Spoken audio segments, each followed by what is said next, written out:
Hello and welcome to another episode of FEA's My Facility podcast, where we dive into the latest innovations, trends, and solutions in facilities planning and management.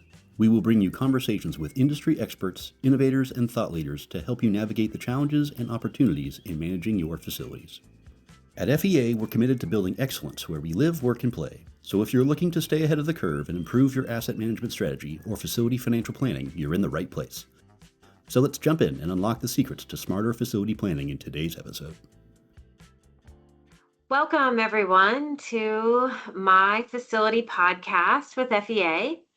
I'm Maureen Roskoski, and we have an amazing guest with us today. We have Judie Cooper, who is the Associate Director for Facilities, Learning, and Organizational Development with the Smithsonian. Judie has been with the Smithsonian for nearly 50 years, which doesn't seem possible.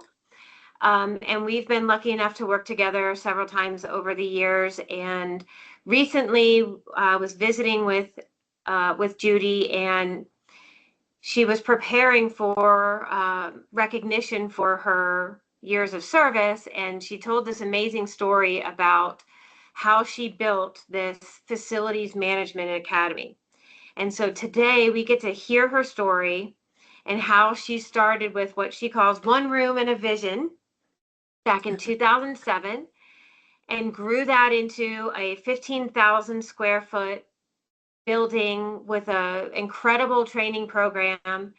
And this story is inspirational. It's amazing. It's about vision, persistence, and solving a workforce problem before it became unmanageable. So Judie, thank you so much for being with us today. Thank you so much, Maureen. I appreciate the opportunity to be here and share the story of this great place where I work. Yes, and you were just talking about how this is where you want to be. You love coming to work every day, and that's such an amazing gift. Take us all the way back to the beginning, though. What was that original vision back in 2007, and how did it grow into the amazing program it is today? Okay. Well, in 2007, I was attending the George Mason University Professional Facilities Management Program classes, and we had a number of people down at the Smithsonian who were taking them, and so I needed classroom space for it. And typical of most facilities are last in line when it comes to decent space, nice space. And so we took this class in a room in the basement of the Museum of Natural History that was intended to be storage for basically fixtures and furnishings and beat up chairs and desks and old typing tables. And it was actually in a cage, and we put up 4 pieces of drywall around it to give the illusion of a room. And when we first started with the program, it was just about, we need to improve skills. And so we need to maybe focus on create kind of a structured way to build better technical competency. And our training room was just so inadequate. And the fact that anybody learned anything despite that room was almost a miracle. And so with our first focus being on focusing on technical skills and trying to find a decent classroom for technical skills, over time, my perspective kind of changed. And every time I changed roles, it just made me come to understand more and more how the integration of people and processes and resources come together to really drive the performance of the organization. And so it became clear pretty quickly that skill building, technical skill building was not, it was just a component of training. It was not the whole kibosh. It was just one part of it. And in fact, over time, I've come to really focus on the fact that continuous learning in any organization is a strategic function of the organization. it's not about training. It's really about learning. It's more about learning and learning everything. So you can have somebody who's very technically skilled, but if they don't have the requisite skills to lead people, that's not very helpful. You can have somebody who can be a great leader, but they don't have any technical skills. You've just got to find the right place for people to fit in the organization to bring their talents to the party, because the more they bring, the better off we all are. So our goal kind of changed from training people for today's tasks to training people to be ready for the future. And that means technology. Technology has changed a lot in facilities, and it's only going to change more with AI. And it means workforce expectations. Somebody who's been in the workforce for 20 years or 30 years doesn't have the same expectations as somebody who's brand new to the workforce. And there's a lot more complexity in facilities operations than there was in the past. So we really expanded from just primarily technical training into a real comprehensive model that includes leadership skills development, technical skills development, career counseling, career pathways, succession planning, continuous improvement, general development. And in the process of making sure that we were trying to address all of those different requirements and needs of the organization, we wanted to make sure that we were truly aligned with our organizational goals, our strategic plan, and that we were only making learning investments that directly supported our mission and made us more ready and more excellent to do the work that we needed to do. So, as I said, our learning is just a strategic capability of our organization. We went from that sorry, sad little one room in the basement where I had a mouse run over my foot one night while I was in class, and that was a little distracting. And we slowly, step by step, building on success, moved into what is now the wonderful Facilities Management Academy, 15,000 square foot of facilities learning space. This isn't space that we have to share with the administrative group or the other enterprise organizations. This space is all about training people in facilities to work in facilities and to be in facilities. So it really, that's where it started, and that's kind of how it grew. It's a wonderful place. We have a large maintenance lab. We have a large computer room where people sit and learn the CMMS, and they can also learn keyboarding if they type with one finger and they want to learn how to be a little more efficient. They can also learn how to use Excel or PowerPoint. Or we have a safety training room that has all of the PPE in it that our folks need to learn how to know how to use. And we have an operations training room for our operations and business staff, for them to have every kind of training, from contracting training to cleaning management training. And that's what makes it such a great place, because it is dedicated and devoted to just making us better. Yeah. And honestly, over the years, I think what's impressed me so much with this program is your focus on the soft skills and building the workforce of the future. And originally you were talking about how you were focused on technical training and then kind of advanced to that.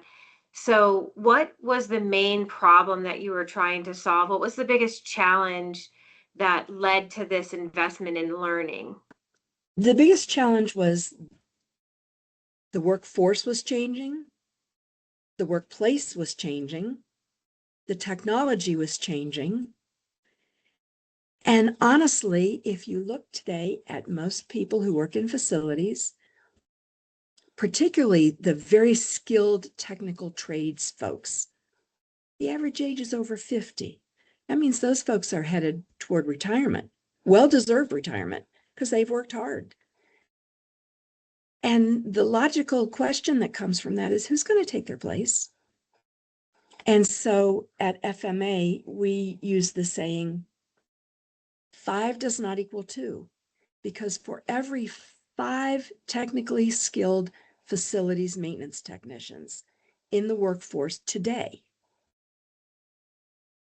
there are only 2 people trained up at close to their level of expertise to be able to come in and backfill their position. That means there are not enough people to do the work that we need to do, and it's important work. And this is not a problem just in a geographic, 1 or 2 specific geographic areas. This is a problem all over the United States. And so that doesn't mean, sometimes people will say, oh, well, we'll just contract facilities out. When you only have 2 people trying to replace 5, you can't contract it out because the critical mass is not there. And so we wanted to make sure that we weren't left holding the bag when those people who have worked so hard for us and done so much for us, when they leave, that we have people who are ready to step up. Now, all that institutional knowledge that goes, that's a shame. But what we wanted to do is try to figure a way to get people into the mix so that they could start to learn institutional knowledge from those experts and those subject matter experts who have been around a long time. And we wanted to make sure that we could get people in who had an interest and who knew that they worked in an organization that supported them learning and growing. So many organizations say, don't come to us if you're not already, super highly skilled in what you're doing. And that's good. You need people in an organization who are super highly skilled. You also need people who are willing to learn and able to learn, capable of learning. And you need to have that balance. No extreme in anything is good. You need to have that balance in the middle where you've got some seasoned veterans and some new rookies, because that's how the team adapts and makes the changes to do what they need to do. So it's not just a problem for our workforce, it's a problem in the United States. It's a problem everywhere. Yeah, and we hear this a lot with the people that we work with, that they just cannot find the people that they need to fill these positions. And like you said, it's either, do we look to try to contract it? Do we try to build it in-house? And as you were looking towards, okay, we're going to build this in-house, especially with that technical trades you've been talking about, was it difficult to find training programs that already existed? And so therefore you really said, okay, we're going to build our own program, unique to us, specific to us. And then as you did that, how were you able to find the instructors, the material, that kind of thing that you needed to build that? All really good questions. We actually first started with approaching Associated Builders and Contractors in Metro Washington and asked them about some of their training classes. And we partnered with them and we sent some of our students to their training classes. We started talking a lot to their instructors, to them, we ask our own people, when you were learning how to be a woodcrafter, who was your best teacher? Who was the best person who ever worked with you? We went to local community colleges. We went to different charitable organizations around town, several of whom have building maintenance technician programs where they try to give people some career options that they might not have thought about before. We went to all those people. We went to career and technical education schools. We went to the educators. We said, where's the best place to get learning? oftentimes they would say, come to us and we'll, provide you with learning.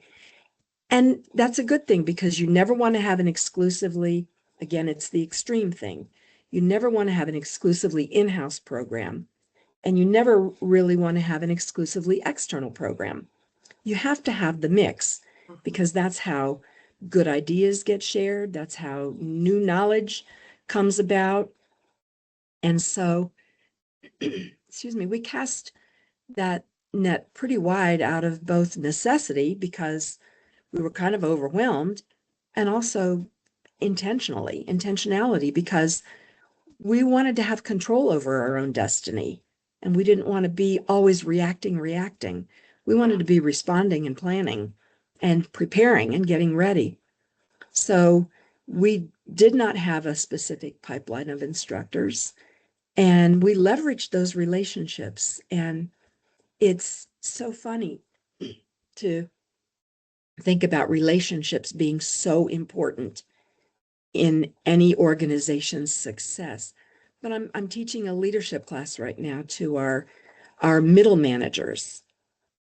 And we counted the other day in the class that we had, and the word relationship came up over 12 times in terms of how important your relationships with your subordinates are, your relationship with your profession, your relationship with your professional development, your relationship with the people you come in contact, not only customers and stakeholders, but also just people you meet at a networking event that might have a gem of an idea or just a little nugget of an idea that you can take and say, yeah, we can do that here, and we can add a couple of other things and make it grow. And so the relationships with our vendors, with our contract instructors, we pay careful attention to those relationships because they are critically important. We also recognize some of our own talent in-house, and we have subject matter experts. We have some people who love to teach. And boy, when you love to teach, there's nothing that gives you more satisfaction than doing it. Yeah. And so we've had a couple of them work with us. We got a number of people certified to instruct through NCCER. And we're doing a whole pre-apprentice program, which is then going to lead us into an apprentice program.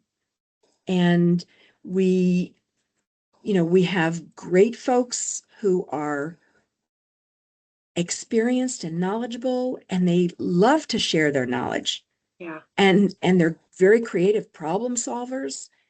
And so when you can pair up somebody a young rookie with a seasoned veteran who's a great problem solver, and have the rookie just watch them kind of think through something and figure out how to do it and offer suggestions. Oh, maybe if we did this, maybe if we did that. It's a great way to do it. So we nurture those relationships. They are very important. Yeah. And like you said, talking about liking people who like to teach and taking that inspiration, that's something, that's one of the things I love to do, is adult education. And some of the most beneficial and enjoyable ones that I've done have been the people that have never heard about facilities management before, and you're taking them on a totally different path because they're so eager and excited to learn. And that is a really interesting and inspiring piece of your stories and your program, that it wasn't just about filling jobs. That was the critical need, right? And preparing for people that were retiring and leaving. But you really did focus too on giving current employees that path upward, and to look at different skill sets that you had and how you might be able to take some people and build them up. Can you tell us a little bit about that program where you have regarding your building service workers and their pathway? Sure. One of the really great things about facilities, and most people don't know it, is that once you get under the umbrella of facilities, you can go 100 different directions. Your interest can just dictate where you want to go because there's so many opportunities. We have the program that you were referring to. we had a lot of people who just wanted to get their foot in the door at the Smithsonian. And they were willing to accept any kind of a job, any kind of an opportunity they could get so that they could get in the door. And so we have our custodial staff does way more than just custodial work, and they're great at what they do. And they are referred to as building service workers because they do many different kinds of work and perform many different kinds of services throughout all of our facilities. And in our case, in the federal government, once you get into an occupation, you're kind of wedded to that occupational series. And it's very hard to make a change. And we had a lot of building service workers who were interested in learning more about maintenance and exploring a little bit and seeing if they could maybe get a job that paid a little more and might be a little more interesting, a little more creatively demanding.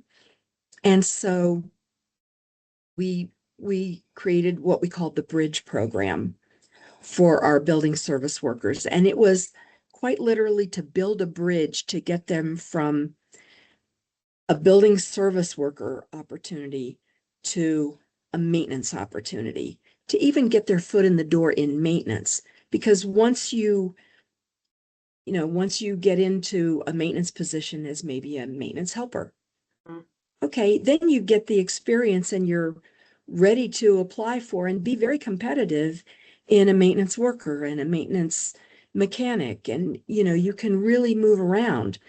And so we created this program we called the Bridge program. And what we had to do for that was we had to create a new position called a general maintenance worker. And the new position was at the same exact pay grade that our building service workers were.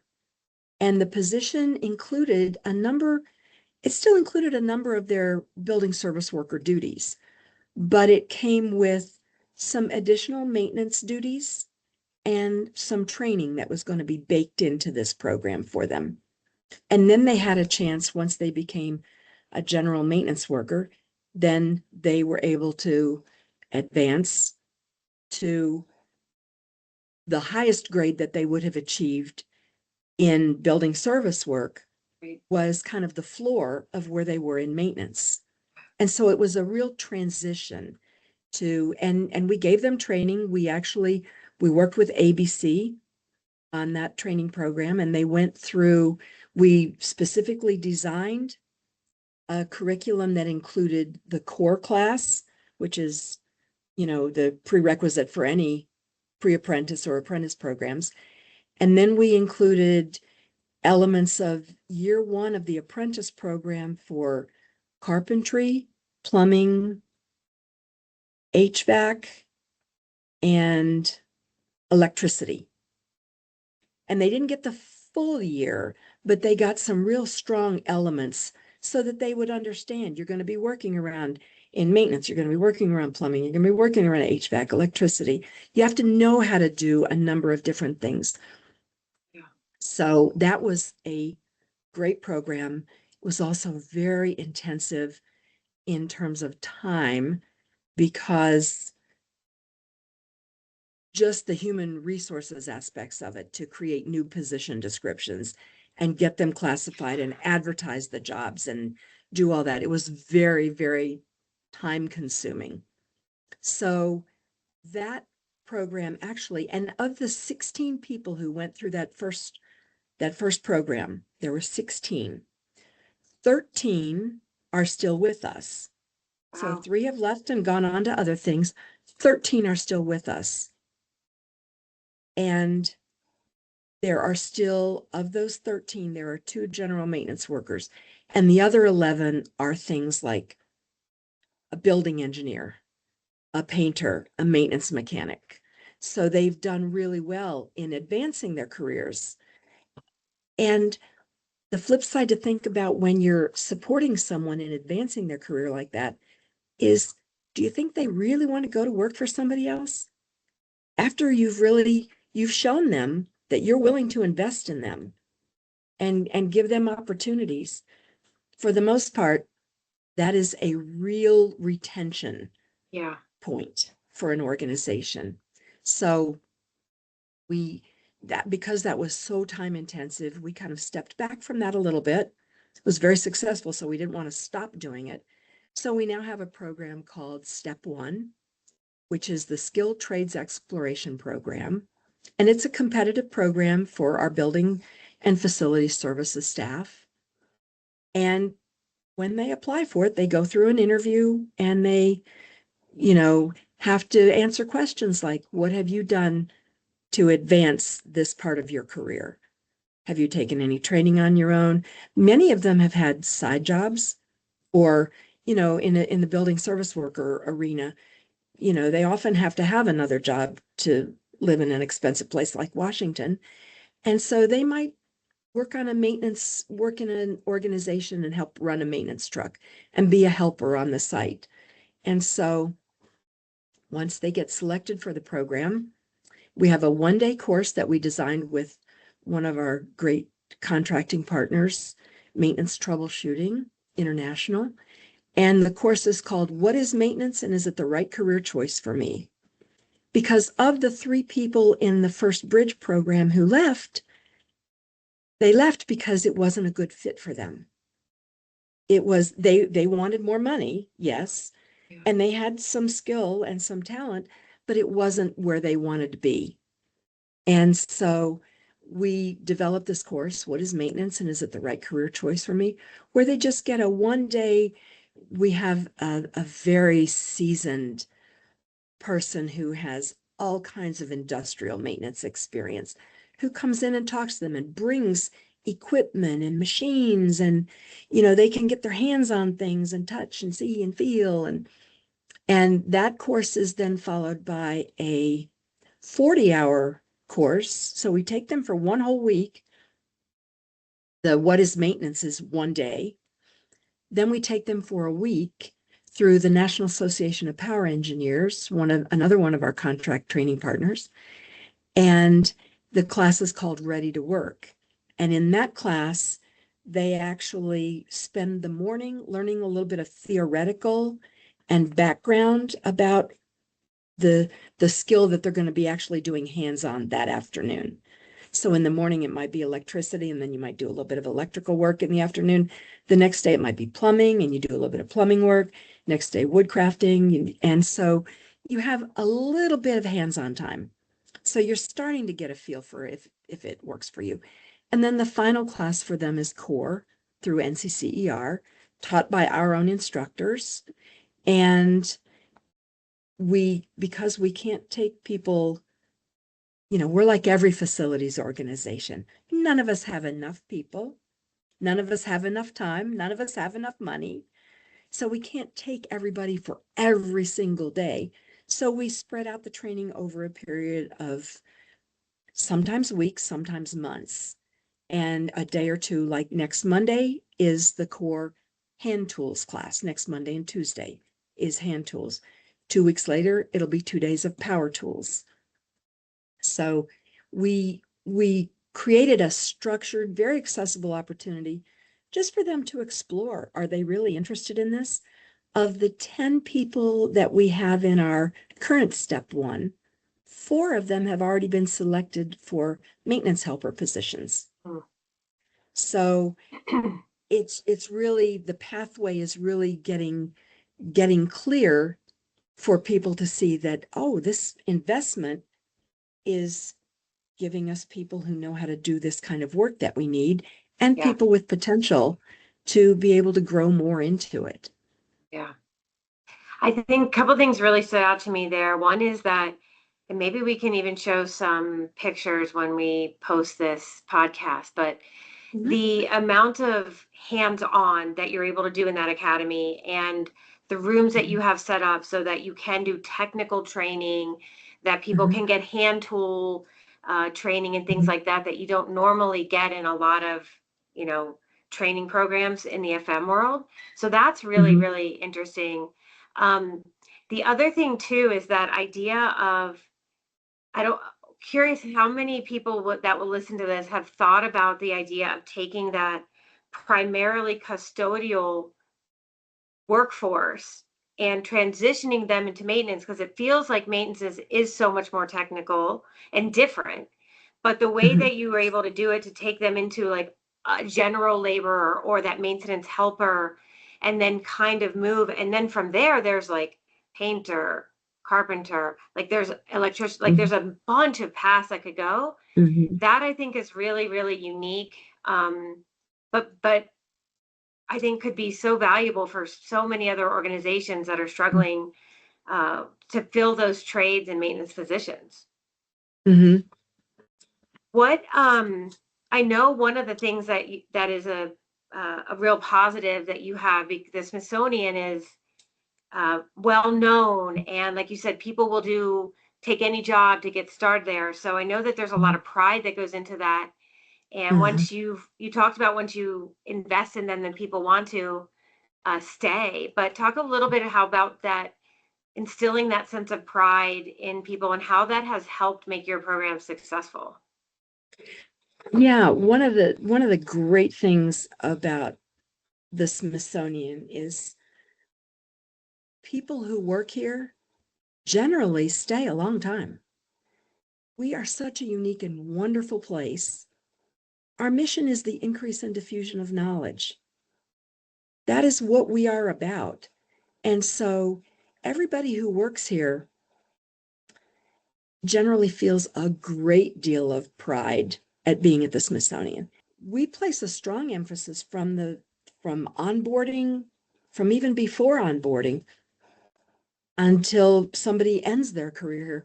We place a strong emphasis on helping people understand the connection that their role has to the increase and diffusion of knowledge. And that each of our roles, every one of us at one point in time will be the most important person at the Smithsonian because of what we did that day, whether it's help a visitor who maybe had an issue in the restroom, to giving somebody directions, to, you know, making a spot so enjoyable and relaxing to be in. Each person, and I tell everybody who comes here, for one day, you are going to be the most important person at the Smithsonian Institution because of what you did. And you may not even know it, but it will happen. We want people to understand, people who work here to understand how our work contributes to fulfilling the mission of increasing and diffusing knowledge. That's why we're here. And we're not the act on stage. We're behind the curtains. Yeah.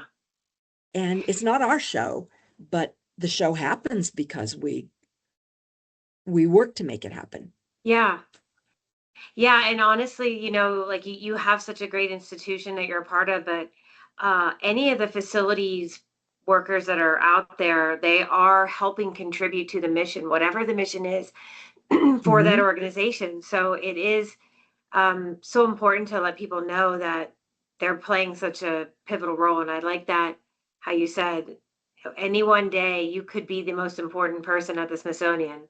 And their role, it doesn't matter what their job title is.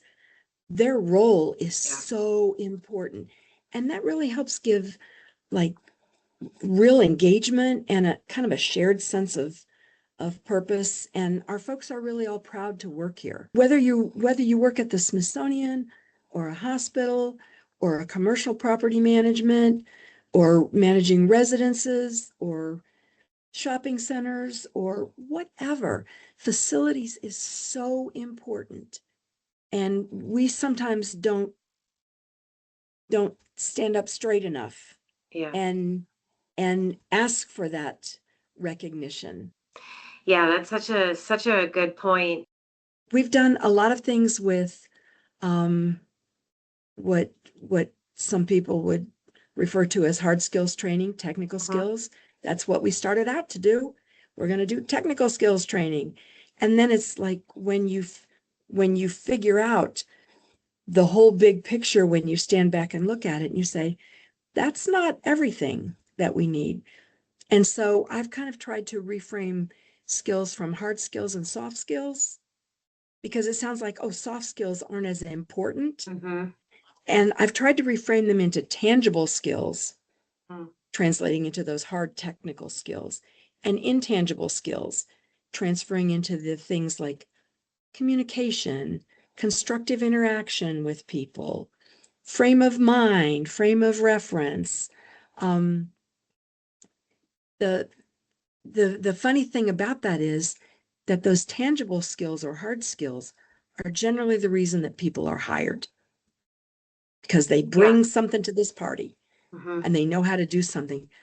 But the lack of intangible skills, or those softer skills, those interpersonal communication skills, those squishy, that people think are so squishy, actually, in many cases, those are harder to do than technical skills. And it's the lack of intangible skills that is the primary reason that people are either dismissed from a job True. or not picked up from being a temporary to a permanent, or they even fail to advance. And then they say, well, I've been here 18 years. Why am I not moving anywhere? And it's almost always the intangible skills. And so we try to focus on both sets of skills because they're both important. And we try to figure out, we do a lot of work with an organization called the Arbinger Institute on those intangible skills, those communication skills, those having the right frame of reference, having the right mindset in terms of understanding and recognizing that people are people are people, and that everyone's needs and objectives and thoughts and concerns matter. And when you take all that into consideration, and that's the kind of leadership you get, you usually get a better product at the end because you've been holistic about it. And so we work a lot with Arbinger on a lot of our leadership training and a lot of our mindset training so that we can approach our tasks and our work from the right perspective. And I think that just that focus, whether it be the supervisory level, getting people ready for that, or even thinking further on in leadership, because your programs go, up to middle management and upper management so that you can keep advancing in your career. And that's something that I don't know if people don't think about it, or it's probably more that they don't know where to start on something like that. And if you don't have a good in-house program, that can be, I think, a little harder to find or feel like it's not specific enough to you. But when you talk about feeling that 5 doesn't equal 2, like in addition to the technical skills, you've got to be able to bring people up so that the other ones can come in behind too. So that's a really important part of your program, I think, is that getting people ready for that leadership.